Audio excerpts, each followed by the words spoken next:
Hello, friends. Me again. I'll try to hold the phone steady. I don't have a tripod with me today, so um, excuse me. I just had chips and guacamole, so um, something that I feel that is important to bring out of me, just because it's kind of weighing heavy on me, and I've been thinking about it. So this is kind of the way I release that. It's my confessional. But not in a confession of that I've sinned, but that I am expressing this and sharing this because maybe it'll help somebody. Possibly not, but it's going to help me. So if you witness me by listening, then thank you so much. And I want to preface this with, you don't have to agree with what I have to say. You may strongly disagree with my beliefs, and that's the whole point of this, is especially now, like with the elections and political climate, and just a lot of tension. I have friends who have completely opposite points of view than I do, and when they're expressing themselves, if it's not in the context of a conversation, or really asking, what do you think about that? Because they want to see a different opinion, then I don't say anything. It's okay to just hold space and witness that and still be friends, because I think when we judge each other by one thing one perspective, or one thing that we believe, we're really limiting a lot of beautiful people and growth. For instance, if you really like somebody and you're getting to know them, and all of a sudden you come across something that, like, I didn't know that in the past, for instance, they did drugs, and that might come up again.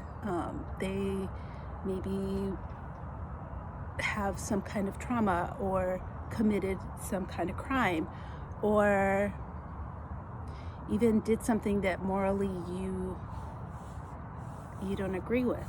There's those choices that we have to make, that up until now I believe they were this, and now that I know that, does that change who they are, or does that just show more of who they are?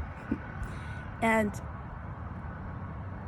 can we hold each other sacred all life, from the weeds on our lawn to each other?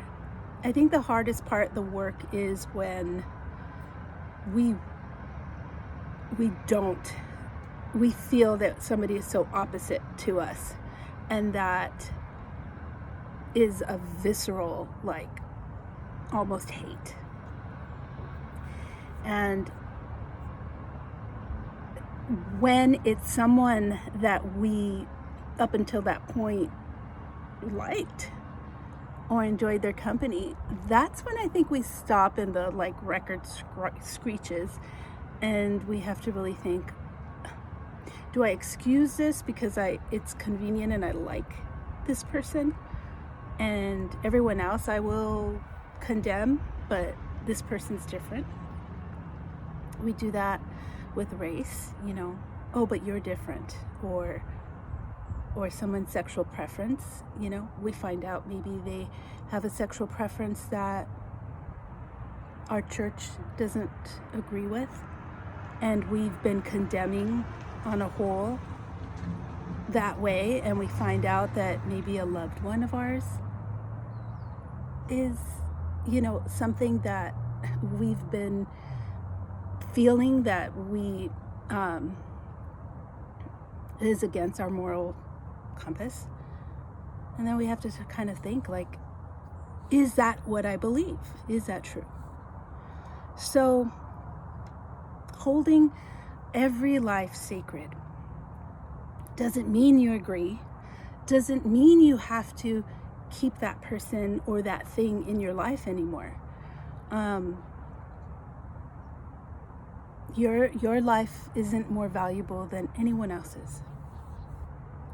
Let me say that again. Each of our lives is not more valuable than anyone else's. And if we really believe that and understand that, then we can respect each other at a deeper level. Sometimes we need to not have those things any longer in our life, but not because they are not valuable. Can we still hold space for them and say they are still sacred and their life matters, and bless them and love them from afar? Sometimes when we shift into another person's perspective or find out why they feel this way, we're all just the lens of God. Like, we are experiencing this life through our lens, our own personal lens. And that does change. We're supposed to change. We evolve. We learn more things, and we take in more things. And as we become more wise, and sometimes, age doesn't always mean wisdom, but a lot of times when you're here longer on earth, you become more wise and you realize things that are important and that you need to hold grudges or hold on to. And other times you can kind of see that other person's lens. Sometimes it's because you kind of grow into like, oh, now I know why my mom did those things. I can see that now as an adult, as a mother, or whatever opinion. Hold life sacred. And if you need to separate yourself from an environment because it's hurting too much for both to be there, then just know that there's a lesson in that. Look back inward and see, where am I doing those things to maybe somebody else and that I haven't noticed? And then do your own work. Because if we keep pointing our finger out, like the old, lesson, right? You point one finger out and all these others pointing towards you. And that's usually the case. So if we can love and honor and respect each other, especially when we don't agree, we can open this up to a discussion, but what they believe is because of their life experience. And how dare we feel that we have a better understanding of their feelings, of their emotions, of their life journey, because it's not our work to instill our beliefs in them. If we can love each other and we can, again, hold all life sacred and not assume that just because it's convenient that's the easy thing, the decision to have somebody in your life because it's convenient. What are you doing for me? That's conditional love.